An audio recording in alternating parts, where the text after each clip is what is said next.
আসলে যে একটা দলের সাথে যে তাদের সম্পর্ক আছে এই জিনিসটাকে তারা লুকানোর চেষ্টা করছে। ডাকসুর ভিপি যিনি আছেন তিনি আজকে বিভিন্ন জনসভায় গিয়ে দাঁড়িপাল্লার পক্ষে ভোট চাচ্ছেন।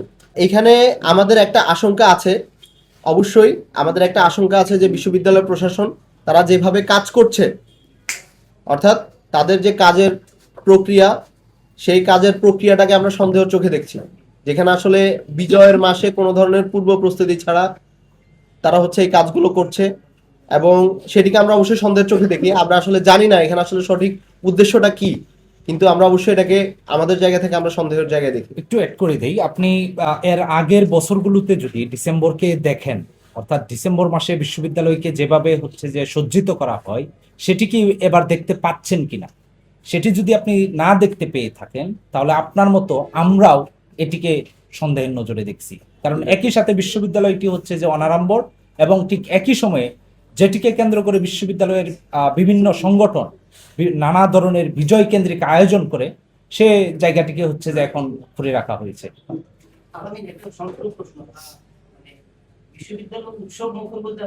পরিমাণ হচ্ছে যে আমরা তো পূর্বের বছরগুলোর সাথে মিলিয়ে দেখেছি, আমরা দেখেছি হচ্ছে যে এই প্রস্তুতিটা আসলে 1-2 তারিখ বা হচ্ছে যে খুব very early from the December হচ্ছে যে শুরু করা হয়।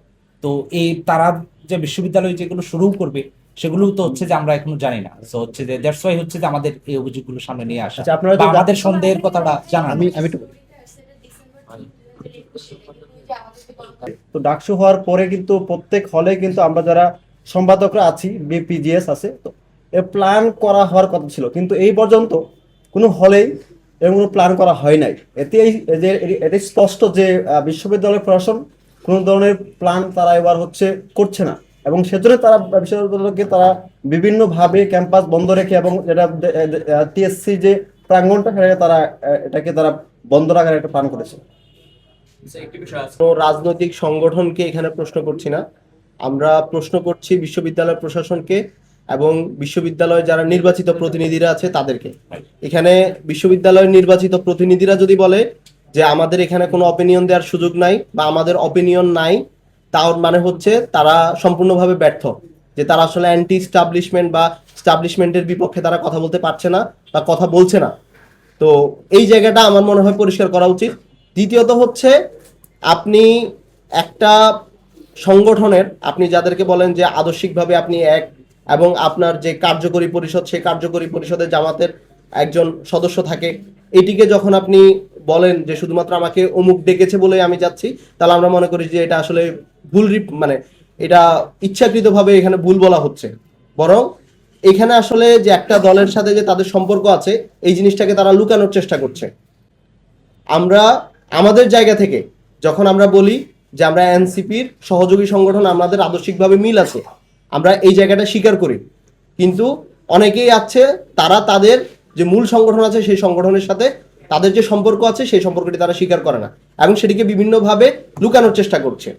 আপনি দেখেন আজকে যদি ডাকসুর ভিপি যিনি আছেন তিনি আজকে বিভিন্ন জনসভায় গিয়ে দাঁড়িপাল্লার পক্ষে ভোট চাচ্ছেন, তিনি কি আজকে একইভাবে ধানের শীষের জন্য ভোট চাবেন? যদি তিনি ভোট না চান তাহলে আপনি কেন এটাকে এইভাবে ফ্রেমিং করবেন যে শুধুমাত্র ডেকেছে বলেই তিনি গিয়েছেন? এখানে জাস্ট উনি কোনো মানে শুভেচ্ছা বক্তব্য দিচ্ছেন না, তিনি একটা দলের পক্ষে প্রচারণা চালাচ্ছেন। আমি প্রচারণা চালানোটাকে আমি কোনো অপরাধ মনে করি না, বরং আমার কাছে যে রাজনীতি করার অধিকার, সেই রাজনীতি করার অধিকার থাকতে পারে, সে কেউ রাজনীতি চর্চাটা করতে পারে, কিন্তু আপনি এই ধরনের অন্ধকারে রেখে যখন রাজনীতি চর্চা করেন এবং সেটাকে এইভাবে জাস্টিফাই করার চেষ্টা করেন, আমরা মনে করি যে এটা সমস্যাজনক।